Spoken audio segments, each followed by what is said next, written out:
So there's this like conundrum of I couldn't get the experience and nobody was willing to give me an at bat.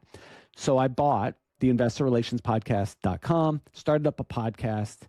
Now you're part of it, but also now we're co-branded with some of the world's best brands in investing in LP relationships. But going through the process of interviewing a bunch of people, giving the platform, putting in the work, investing a ton of time, energy, effort, capital, and resources into building this. One of my friends that I met through the show was Rip Reeves, the CEO of Institutional Investor.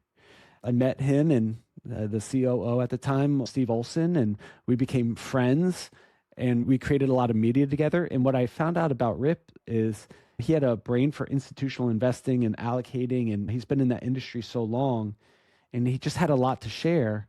And what I found is in that industry of institutional investors and limited partners and these allocators is they're very bright, they're very smart, and a lot of people aren't giving them a place to share their wisdom. So I started just having more of these conversations. Rip and I built a relationship of friendship. I'd open up doors for him. He would do the same for me. And he became like a friend, a mentor of mine. And then he's like, Josh, you got to come up to the ACA event at the Allocators Choice Awards.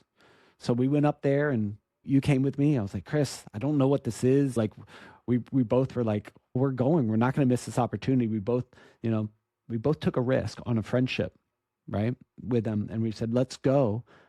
And we went, and it turned into like a night to remember. Like it turned into like the day before we were planning this all out. And it just, we both took a risk on a friendship, right, with them. And we said, let's go.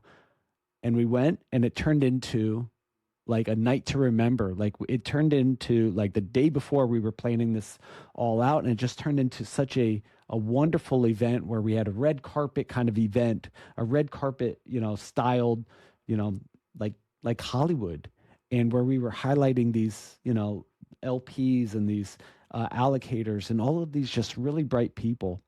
And then it just turned into a bigger relationship, and Katarina saw something in us and she's like, how about we do this for Alpha Edge? And the relationship blossomed. Now,